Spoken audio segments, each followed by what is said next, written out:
नमस्कार, न्यूज 24 देख रहे हैं आप और आपके साथ मैं हूं सऊद मोहम्मद खालिद। रात के 9 बज चुके हैं और न्यूज 24 पर वक्त हो गया है नॉन स्टॉप एट 9 का। और सबसे पहले बात पंजाब की। दरअसल दिल्ली से लेकर के चंडीगढ़ तक पिछले 24 घंटे में जो सिग्नल मिला है उससे लगता है कि पंजाब कांग्रेस में जारी कलह अब सुलह में बदल गई है। कहा यह जा रहा है कि पार्टी आलाकमान की तरफ से जल्द ही पंजाब को लेकर के बड़ा फैसला किया जाएगा और नवजोत सिंह सिद्धू को बड़ी जिम्मेदारी दी जा सकती है।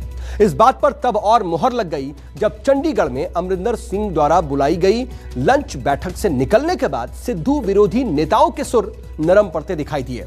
कल ही दिल्ली में सिद्धू आलाकमान से मिले थे और आज चंडीगढ़ में अमरिंदर सिंह ने अपने समर्थकों को लंच पर बुलाया था।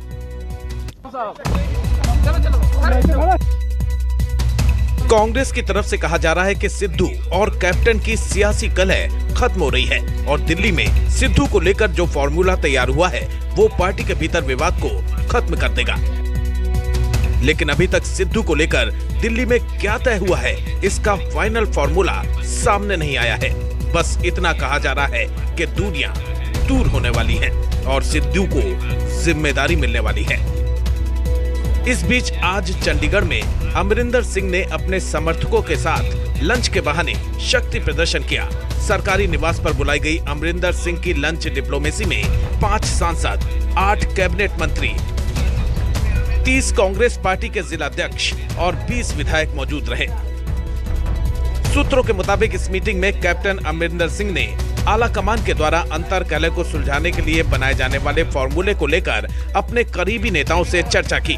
मीटिंग के बाद यह तय किया गया कि अगर कैप्टन अमरिंदर सिंह के चेहरे को ही आगे रखकर चुनाव लड़ा जाता है तो ऐसे में नवजोत सिंह सिद्धू को आलाकमान अन्य जो भी जिम्मेदारी या जो भी पद देना चाहेगा उसका तमाम पंजाब कांग्रेस के नेता स्वागत करेंगे। सिद्धू के मामले को सुलझाने के लिए आने वाले कुछ दिनों में कैप्टन अमरिंदर सिंह फिर दिल्ली जाएंगे और प्रियंका गांधी, सोनिया गांधी और राहुल गांधी से मुलाकात कर सकते हैं। कहा जा रहा है कि इस बैठक के बाद ही कांग्रेस आलाकमान द्वारा फाइनल फॉर्मूले पर मुहर लगाई जाएगी ताकि कैप्टन अमरिंदर सिंह को ये ना लगे कि उन्हें किसी भी तरह से आलाकमान ने भरोसे में नहीं लिया। हालांकि इस बैठक के बाद जितने भी नेता बाहर निकले उन्होंने पहले तो कहा कि ये बैठक अर्बन इलाके से जुड़े मुद्दों को उठाने के लिए बुलाई गई थी और इस बैठक में नवजोत सिंह सिद्धू से जुड़े किसी भी सियासी मामले पर कोई बातचीत नहीं हुई। हालांकि अब तक जो कैप्टन के करीबी नेता नवजोत सिंह सिद्धू को संयम रखने की सलाह दे रहे थे और कैप्टन को लेकर इस्तेमाल की जाने वाली उनकी भाषा पर सवाल खड़े कर रहे थे, उनके सुर बदले हुए दिखाई दिए।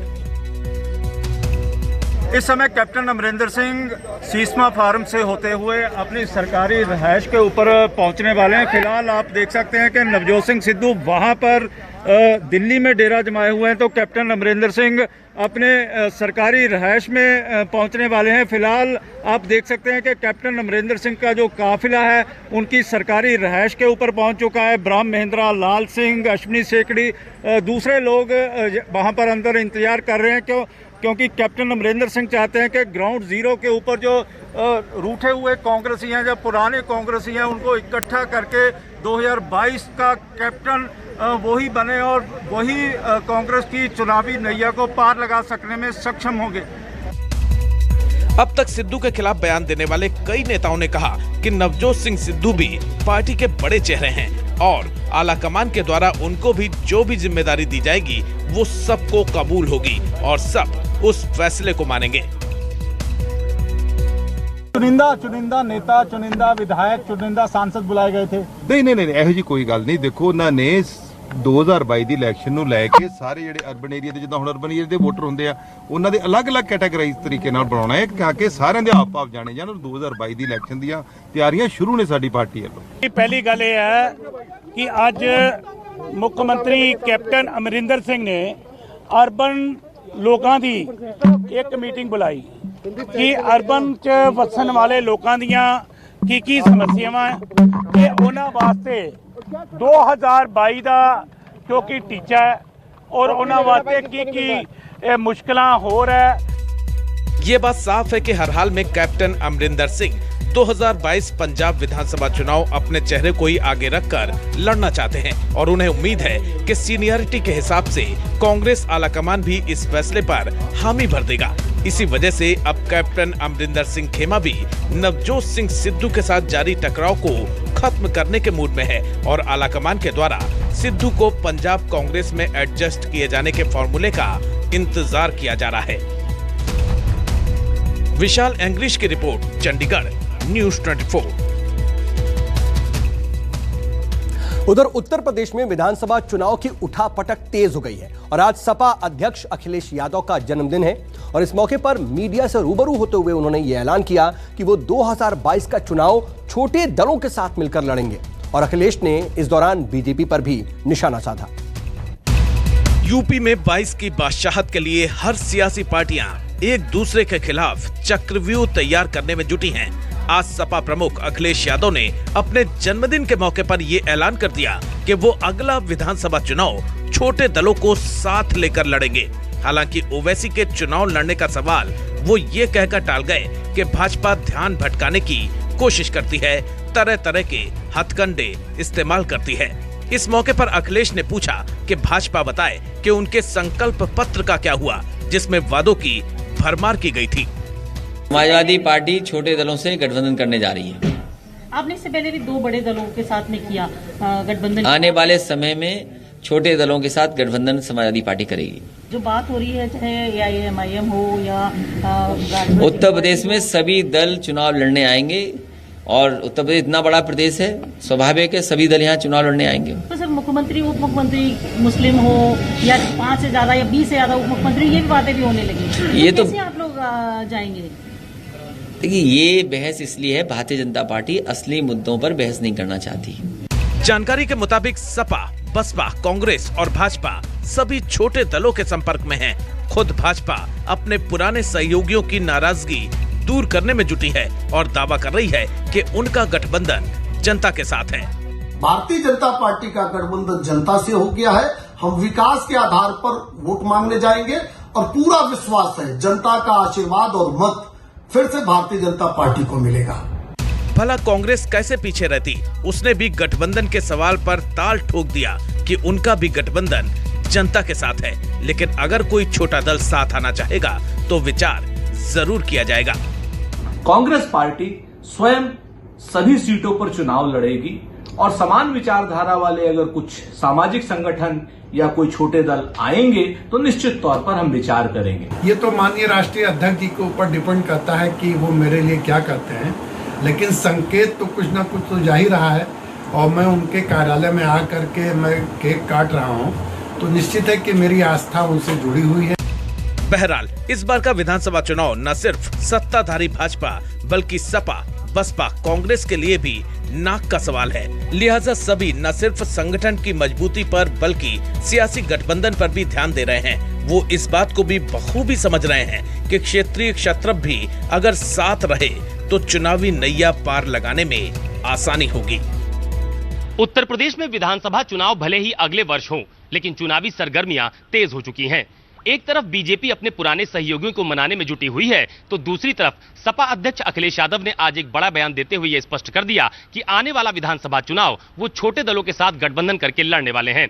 संकेत साफ है कि यूपी की सियासत में न राह वो पुरानी जैसी बची है और ना ही वो उतनी आसान। लिहाजा ये बात आसानी से समझी जा सकती है कि बिना छोटे दलों के सहयोग से चुनावी नैया पार नहीं लगने वाली। कैमरा पर्सन सचिन सैनी के साथ अशोक तिवारी, लखनऊ, न्यूज़ 24। और इधर किसान कानूनों को लेकर के आज एक बार फिर से सरकार और किसान नेता सामने आ गए। दरअसल कृषि मंत्री नरेंद्र सिंह तोमर ने आज साफ साफ कह दिया कि कानून वापस तो नहीं हो सकता, हां किसानों के साथ बातचीत का रास्ता खुला हुआ है। तो उधर एनसीपी अध्यक्ष शरद पवार भी कानूनों को लेकर के सरकार का साथ देते दिखाई दिए। किसान कानूनों को रद्द करने पर अड़े हैं और सरकार कानून वापस ना लेने पर। अब सबसे बड़ा सवाल ये है कि दोनों के बीच जमी बर्फ पिघलेगी कैसे। 7 महीने से किसान बॉर्डर पर बैठे हैं, चुनौती दे रहे हैं कि जब तक बिल वापसी नहीं होगी घर भी वापसी नहीं होगी।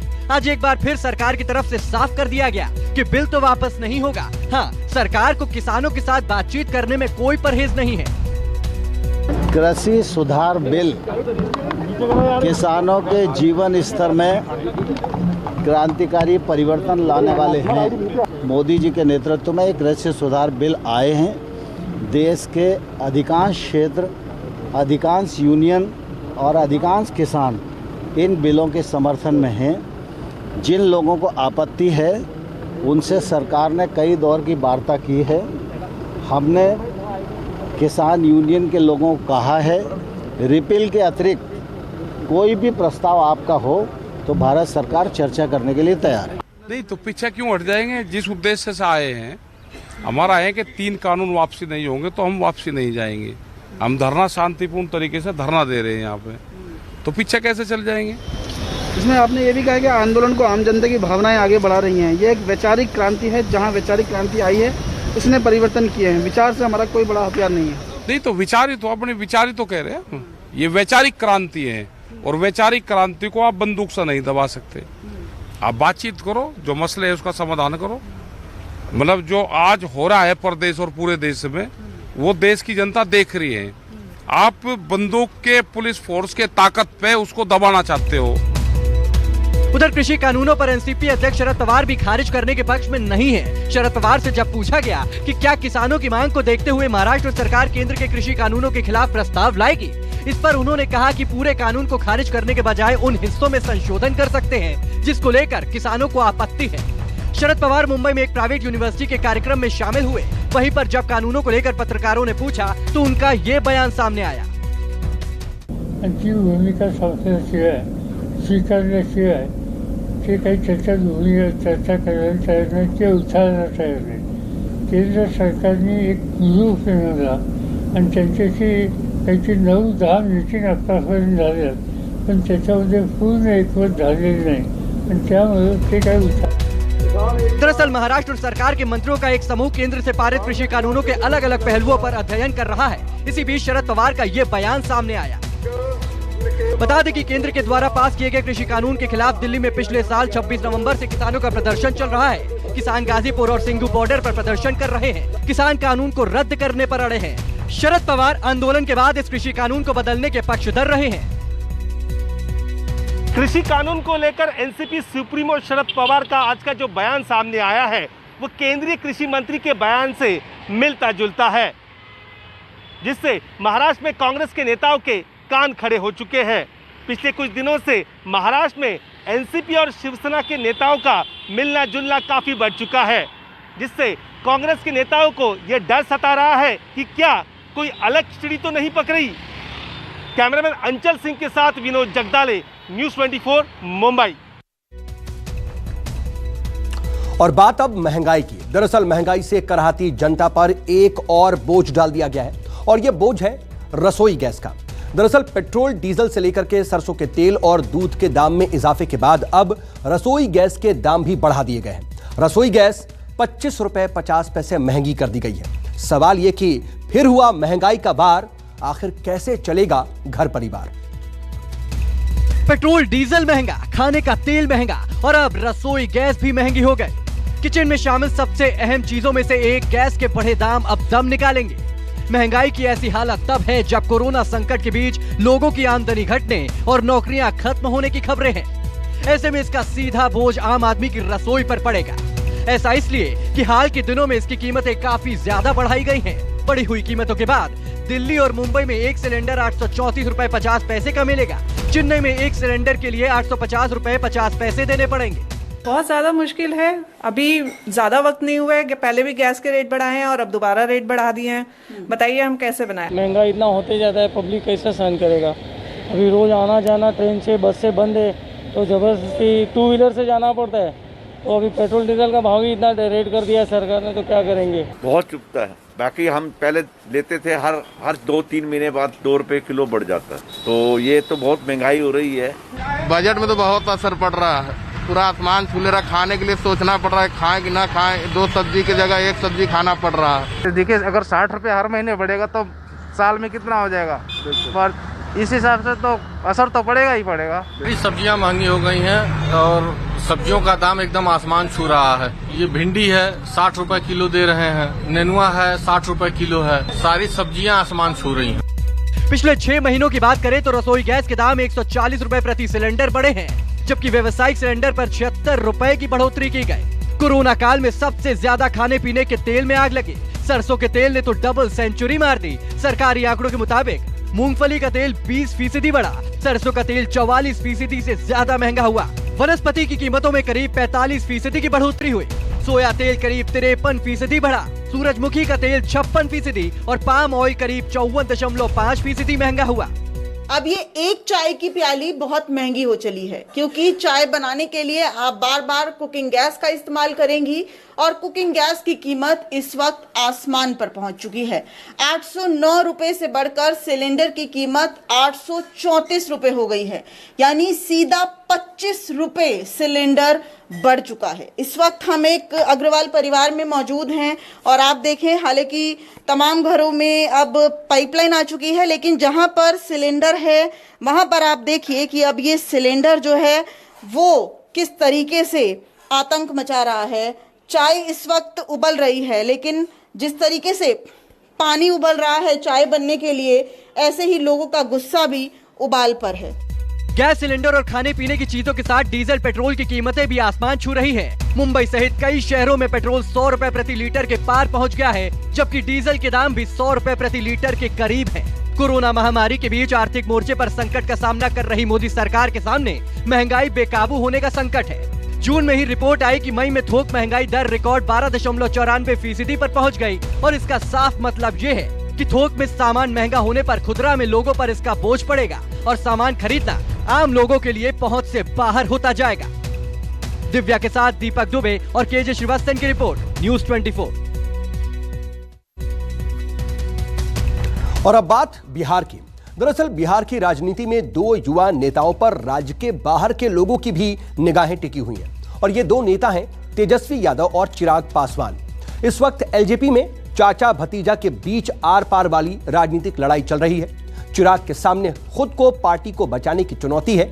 वो राजनीतिक तौर पर सबसे ज्यादा मुश्किल दौर से गुजर रहे हैं। ऐसे में तेजस्वी ने उन्हें अपने साथ आने का न्योता दिया है।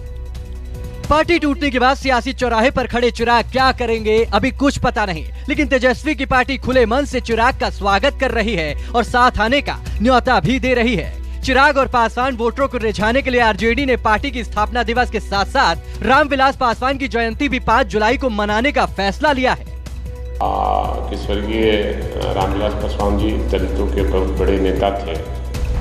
उनकी जयंती हमारी पार्टी या राष्ट्रीय जनता दल मनाएगी, तो निश्चित रूप से उनकी जयंती मनाई जाएगी।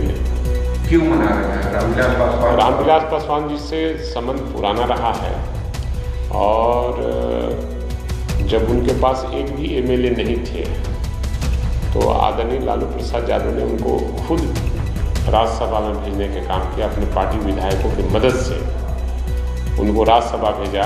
उनके मन में कसक थी कि दलित नेता को भेजना चाहिए। हालांकि चिराग गुट को केंद्रीय मंत्रिमंडल के विस्तार का भी इंतजार है कि उसमें चिराग पासवान को जगह मिलती है या पारस गुट को। इसलिए चिराग पासवान अभी तेजस्वी के साथ में कदम फूंक फूंक कर रखना चाहते हैं। खुलकर साथ की बात तो नहीं कह रहे, लेकिन तेजस्वी की सहानुभूति के लिए शुक्रिया अदा कर रहे हैं। चिराग की करीबी और प्रवक्ता कृष्ण सिंह लल्लू का कहना है कि अभी एलजेपी का इरादा किसी के साथ गठबंधन करने का नहीं है। फिलहाल फोकस जनाधार को बढ़ाने और आशीर्वाद यात्रा पर है। जिस तरीके से लोक जनशक्ति पार्टी के राष्ट्रीय अध्यक्ष आदरणीय चिराग पासवान जी हर वक्त तेजस्वी यादव जी को अपने छोटे भाई का उन्होंने रूप दिया है, और अगर राष्ट्रीय जनता दल रामविलास पासवान जी की अगर जयंती मनाती है तो यह बहुत ही खुशी की बात है और यह पारिवारिक एक संकेत भी है कि वो परिवार को अभी तक भूले नहीं है। और जो तेजस्वी यादव जी या आरजेडी के जो भी नेता ये बोल रहे हैं कि चिराग हमारे साथ आ जाए, फिलहाल ऐसा कोई बात नहीं है। तेजस्वी यादव और चिराग पासवान दोनों के राजनीतिक दुश्मन नीतीश कुमार हैं। चिराग नीतीश कुमार को जेल भिजवाने तक की बात करते आ रहे हैं और तेजस्वी यादव नीतीश कुमार को घोटालों का पितामह कहते हैं। बिहार की राजनीति में दोनों के बीच बढ़ती नजदीकियों की चर्चा तेज है। हालांकि जेडीयू की माने तो दोनों के बीच दोस्ती नहीं होगी, क्योंकि तेजस्वी के काम करने का स्टाइल अलग है जो चिराग को किसी भी कीमत पर मंजूर नहीं होगा। जो ये स्टाइल है काम करने का तेजस्वी का, उस स्टाइल के साथ तेजस्वी काम कर रहे हैं और करते ही रहेंगे, जैसा उनका इतिहास है उसके आधार पर मेरा अनुभव है जो मैं बता रहा हूँ। उस परिस्थिति में कोई उनके साथ नज़दीकी बढ़ा ही नहीं सकता है। किसी की नज़दीकी तुरंत एक बयान देखकर आप अर्थ नहीं लगा सकते हैं, किसी की गुंजाइश उसके साथ नहीं हो सकती है। बहरहाल राजनीति में कुछ भी संभव हो सकता है। अब देखना दिलचस्प होगा कि क्या चिराग तेजस्वी की दोस्ती दोनों को एक मंच पर लाती है या नहीं। सौरभ कुमार, पटना, न्यूज़ 24। इधर श्रीनगर से दिल्ली तक 2 सिख लड़कियों के धर्मांतरण को लेकर के जो कोहराम मचा हुआ है, उसमें आज एक और मोड़ आ गया। पहली लड़की ने 2 दिन पहले ही अपना वीडियो जारी करके कहा था कि उसका जबरदस्ती धर्म परिवर्तित नहीं कराया गया।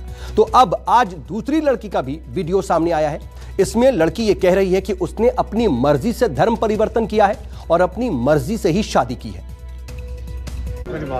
श्रीनगर में ये press conference all party Sikh coordination committee की है, जिसके चेयरमैन हैं रैना।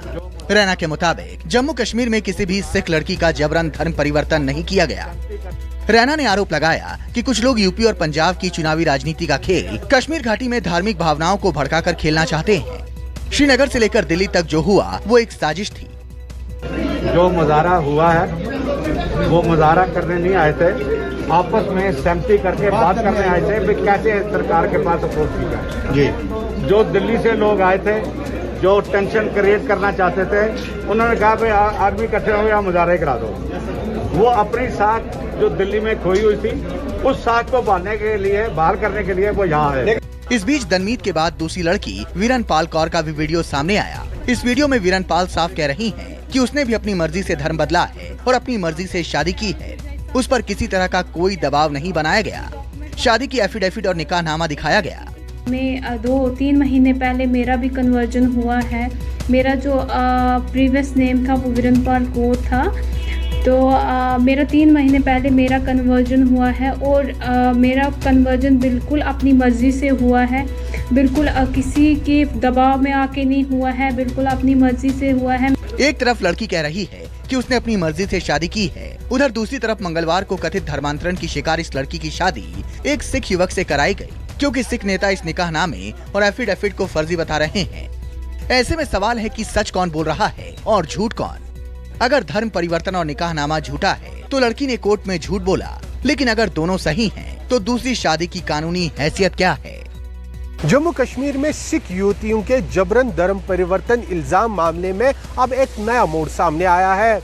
एक तरफ जम्मू कश्मीर के सिख कोऑर्डिनेशन कमेटी के नेताओं ने सिरसा और अकाली नेताओं पर इल्जाम लगाते हुए कहा है कि उन्होंने न केवल इस मामले में गलत बयानबाजी की, बल्कि कश्मीर घाटी आकर यहां सिखों और मुस्लिमों के बीच जारी भाईचारे को भी नुकसान पहुंचाने की पूरी कोशिश की। तो वही दूसरी ओर जिन सिख युवतियों पर जबरन धर्म परिवर्तन की बात लगातार कही जा रही है, उनमें से आज एक दूसरी सिख युवती का वीडियो सामने आया, जिसमें वो न केवल अपनी मर्जी से धर्म परिवर्तन की बात कबूल रही है, बल्कि उसने किस प्रकार से मुस्लिम युवक के साथ अपनी मर्जी से शादी की, इसको लेकर भी वो सारे तथ्य अपने सामने रख रही है। इस मामले में हालांकि पुलिस पहले भी जांच कर चुकी थी, लेकिन अब एक बार फिर से सारी नजरें जम्मू कश्मीर पुलिस की जांच पर टिकी हुई है कि आखिर वो अपनी जांच में क्या चीजें, क्या तथ्य सामने लाते हैं। कैमरामैन मुजम्मिल रशीद के साथ आसिफ साहब, श्रीनगर, न्यूज़ 24। नमस्कार, मैं हूं मानक गुप्ता। अगर आपको हमारा ये वीडियो पसंद आया हो तो इसे लाइक और शेयर जरूर करें, और हाँ, हमें सब्सक्राइब और फॉलो करना ना भूलें, ताकि आप देश और दुनिया की कोई खबर मिस ना करें।